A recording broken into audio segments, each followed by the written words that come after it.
जय हिंद दोस्तों। आज हम लोग महात्मा गांधी और राष्ट्रीय आंदोलन के बारे में पढ़ेंगे। यानी कि महात्मा गांधी का राष्ट्रीय आंदोलन में क्या योगदान है, इसके बारे में हम लोग आज पढ़ेंगे।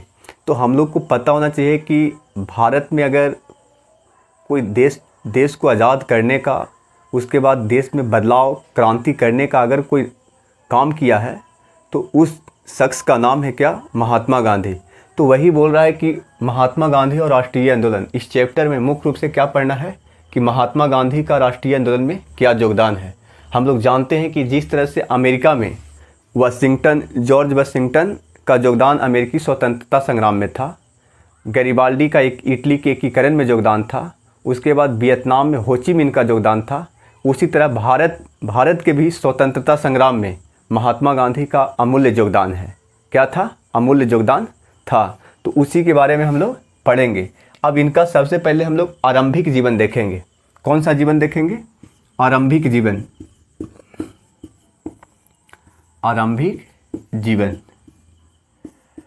अगर हम लोग आरंभिक जीवन, शुरुआत के जीवन की बात करेंगे तो शुरुआत का जीवन इनका सिंपल सादगी का जीवन रहा है। मतलब इनका माता का नाम इनका पुतलीबाई था, पिता का नाम करमचंद गांधी था। माता का क्या नाम था? माता का पुतलीबाई माता का पुतलीबाई, और उसके बाद पिता का क्या नाम था? करमचंद गांधी नाम था। करमचंद गांधी।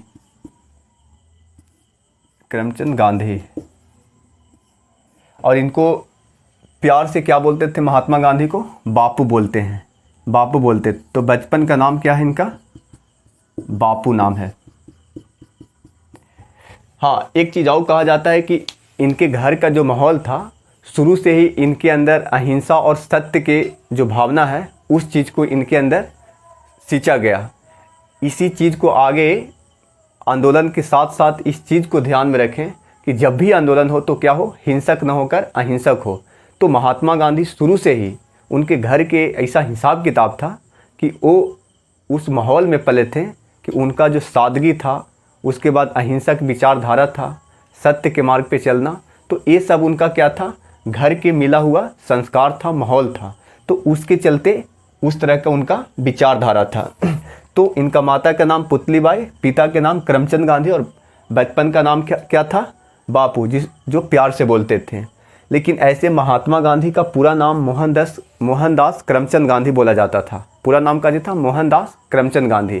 हम लोग को ये पता होना चाहिए कि भारत के पश्चिमी हिस्सा में पिता का जो नाम है वो आगे लगाया जाता है, पीछे लगाया जाता है, और अपना नाम आगे लगाया जाता है। जैसे मोहनदास यहाँ पे महात्मा गांधी का नाम है, और उनका फादर का नाम क्या है? करमचंद गांधी। नरेंद्र मोदी का भी वही हिसाब किताब है, नरेंद्र दामोदर दास मोदी। तो यहाँ बाबूजी का नाम दामोदर दास है और उनका खुद था क्या? नरेंद्र। तो कहने का मतलब है कि वहाँ का वैसा, मतलब जिसे पश्चिमी भारत का क्या है? संस्कृति और सभ्यता है। मतलब उस तरह का कि वहाँ के लोग पिता के साथ अपना नाम को आगे लगाते हैं। मैंने पिता का नाम पीछे रहेगा, वो अपना नाम आगे रहेगा। तो उसी तरह से महात्मा गांधी का भी पूरा नाम मोहनदास करमचंद गांधी है।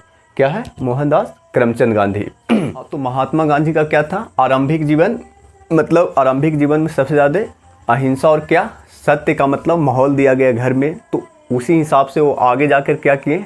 देश में भी जब आंदोलन कर रहे थे तो उसी चीज़ को सबसे ज़्यादा आगे रखें। उसके बाद हम लोग अब पढ़ेंगे कि भारतीय राजनीति में गांधी जी का पदार्पण। मतलब कि महात्मा गांधी भारतीय राजनीति में एंट्री कैसे मारे, मतलब इनका इंटरेस्ट कैसे जगा। तो महात्मा गांधी, पता है हम लोग को कि प्रारंभिक जो शिक्षा है वो राजकोट शहर से क्या किया था? आरंभ किए थे। उसके बाद ये वकालत की पढ़ाई करने के लिए कहाँ चले गए? विलायत गए, और उसके बाद विलायत से वकालत की पढ़ाई करके भारत आए। लेकिन भारत जब आए तो वहाँ पे साउथ अफ्रीका में काला और गोरा के साथ क्या होता था? विभेद होता था। तो वहाँ पे साउथ अफ्रीका में जब लॉ की पढ़ाई कर रहे थे, तो जब उस पढ़ाई को फाइनल कर लिए थे, उसी समय वहाँ पे उनको ट्रेन के बोगी से क्या किया गया था? प्रथम श्रेणी से फेंक दिया गया था। काला भाई, तो उनको काला के नाम पे उनको ट्रेन से क्या किया गया? फेंक दिया गया। अब उसके लिए वो वहाँ पे और भारतीय थे, उन लोग के साथ भी यही गलती होता था। अब महात्मा गांधी तय किए कि जो काला गोरा के साथ यहाँ विभेद है उसको काची करना है, ख़त्म करना है। और ख़त्म करने के लिए वो पूरा कोशिश भी किए और आगे जाके इस चीज़ को कम भी कर दिए। महात्मा गांधी से लास्ट में साउथ अफ्रीका की सरकार को माफ़ी भी मांगना पड़ा कि हमारा देश में जो आपके साथ हुआ वो गलत हुआ।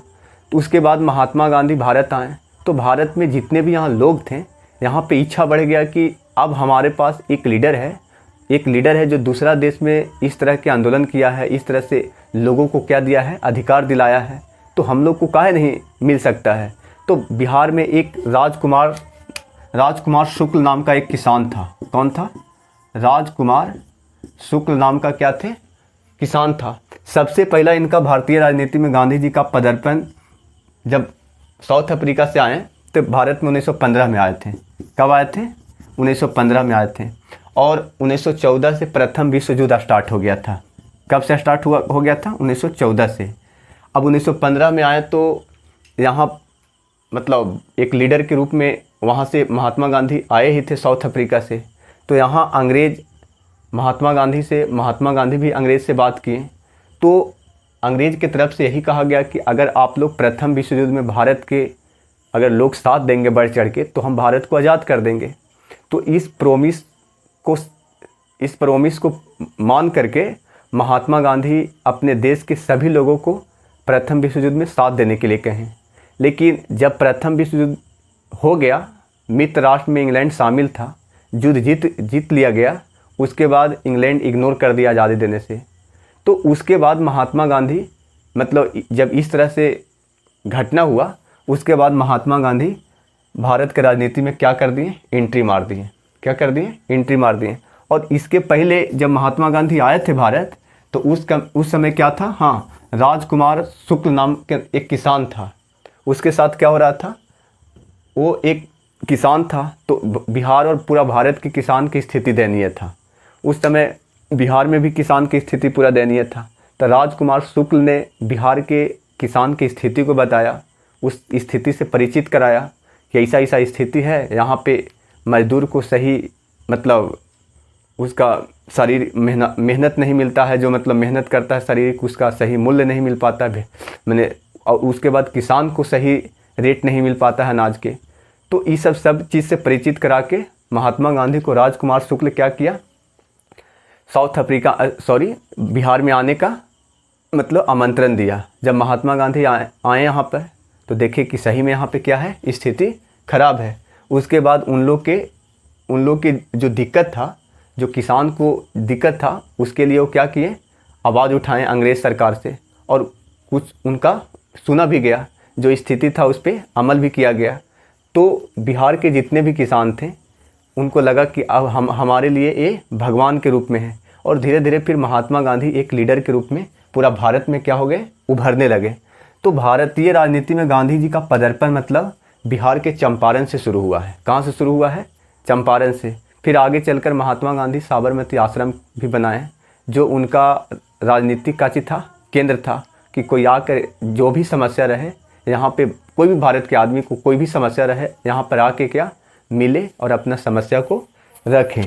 तो वही है कि इस तरह से महात्मा गांधी के राजनीतिक मतलब पदार्पण हुआ, शुरुआत हुआ, यानी कि बिहार के चंपारण से। आगे कि किसानों मजदूरों के बीच गांधी जी, हाँ, महात्मा गांधी के एक गुरु थे जिसका नाम था गोपाल कृष्ण।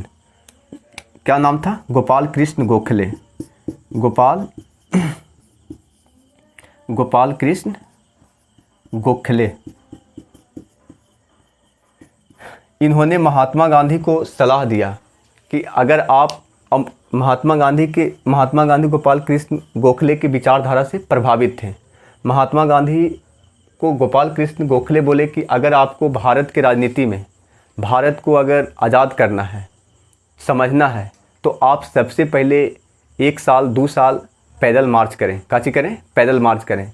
जनता के, किसान के, हर एक लोगों का आप समस्या समझें। भारत देश के लोग चाहते क्या हैं, भारत देश में होना क्या चाहिए, मतलब यहाँ की मूलभूत चीज़ ज़रूरतें क्या है, मतलब लोगों का सोच क्या है। तो 1 साल 2 साल मतलब घूमने का क्या दिए, मतलब राज दिए, गोपाल कृष्ण गोखले दिए।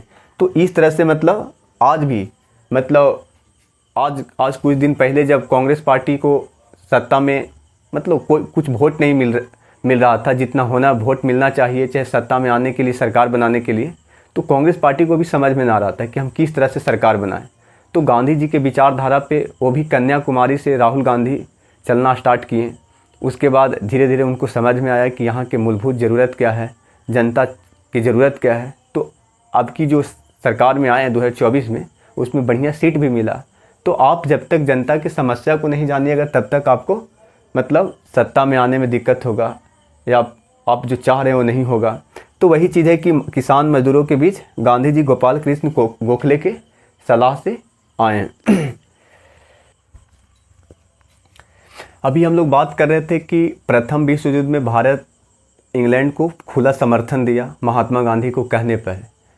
इस चलते समर्थन दिया कि आगे चल के हम लोग को क्या मिलेगा, आज़ादी मिलेगा। लेकिन भारत को आज़ादी इंग्लैंड नहीं दिया।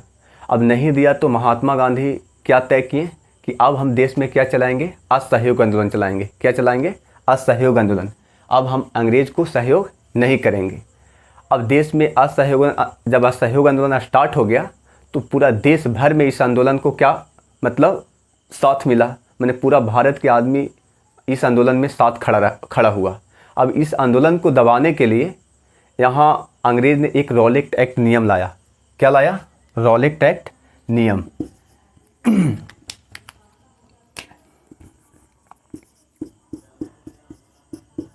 रॉलेट एक्ट, हाँ क्या लाया, रॉलेट एक्ट नियम लाया। रॉलेट एक्ट नियम क्या है कि बिना दलील, बिना वकील और बिना अपील। इस नियम में क्या है कि बिना दलील, बिना वकील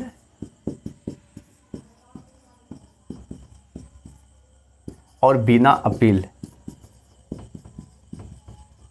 यानी कहने का मतलब है कि रॉलेट एक्ट का कोई विरोध नहीं कर सकता है।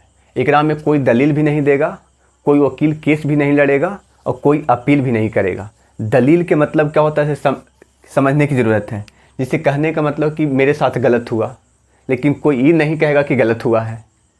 अब उसके बाद मेरा न्याय भी नहीं मिलेगा। और उसके बाद अपील थोड़ा सा एकजुटता में होता है, मतलब जैसे भीड़ में जैसे सब आदमी मिल के अपील कर रहा है, तो ये चीज़ भी नहीं होगा। तो वही है कि रॉलेट एक्ट मतलब बिना दलील, बिना वकील, बिना अपील। बस अंग्रेज इस चलते इसे, और ये जो अंग्रेज जो नियम लाया इस सिडनी रॉलेट एक्ट, मतलब सिडनी रॉलेट था, उसी ने इस क्या लाया, नियम लाया कि बिना दलील, बिना वकील और बिना अपील। अब हाँ, तो जो रॉलेट एक्ट आया किसके विरोध में आया, असहयोग आंदोलन के विरोध में। अभी हम लोग बात कर रहे थे कि मतलब ये जो आंदोलन था पूरा भारत में क्या था, फैल गया था। और भारत के पूरा जो जनता था, किसान मजदूर जितना भी, डॉक्टर इंजीनियर, सब कोई क्या कर रहा था, इस आंदोलन को मतलब इस आंदोलन में साथ मतलब खड़ा था। तो अंग्रेजी दबाने के लिए क्या कर दिया, इस नियम को लाया। और नियम लाया, उसके बाद फिर कुछ दिन के बाद एक घटना हुआ जिसका नाम था जालियांवाला बाग। जिसे कहने का मतलब है कि अंग्रेज के क्या कहना था, बिना दलील, बिना वकील और बिना अपील, मैंने हम आपको कभी भी शक के आधार पर क्या करेंगे, गिरफ्तार करेंगे। अगर लगेगा कि ना आप आंदोलन को बढ़ावा दे रहे हैं, आंदोलन में आप साथ दे रहे हैं मतलब और उग्र करने के चक्कर में हैं, तो हम आपको शक के आधार पर क्या करेंगे, जेल में डाल देंगे। उसी समय भारत में एक जालियांवाला बाग में एक मीटिंग चल रहा था।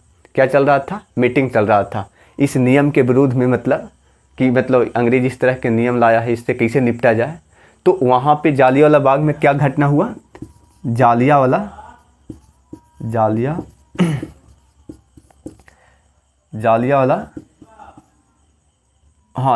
बाग 13 अप्रैल 1919 13 अप्रैल 1919 को जालियांवाला बाग में मीटिंग चल रहा था। मतलब इस रॉलेट एक्ट से निपटने के लिए कैसे देश को आगे बढ़ाया जाए, मतलब कैसे निपटा जाए। उसी समय अंग्रेज की तरफ से वहाँ पे क्या किया गया, अंधाधुंध गोली बरसाया गया। अंग्रेजी सैनिकों की तरफ से अंधाधुंध गोली बरसाया गया, जिसमें 400 से अधिक लोग क्या किए, मारे गए और सैकड़ों मतलब क्या थे, घायल थे। तो ये जो घटना था उसके बाद भारत के जितने भी महान महान लीडर थे, जैसे महात्मा गांधी को अंग्रेज़ ने कैसर हिंद का उपाधि दे रखा था। किस लिए भाई? कि प्रथम विश्व युद्ध में आप साथ दिए हैं। सरदार रविंद्रनाथ टैगोर को सर की उपाधि दे के रखा था। यानी सब जो बढ़िया बढ़िया लीडर थे उनको उपाधि दे के रखा था। तो इन लोगों ने अपना उपाधि लौटा दिया। क्या किया? लौटा दिया। हाँ, तो जालियांवाला बाग की घटना में 400 से अधिक लोग मारे गए और सैकड़ों लोग क्या थे? घायल थे। उसके बाद पूरा भारत क्या हो गया? मतलब पूरा भारत में मतलब एक शोक का माहौल हो गया और भारत में एक अलग माहौल हो गया। अब आगे हम लोग अगले क्लास में पढ़ेंगे। धन्यवाद।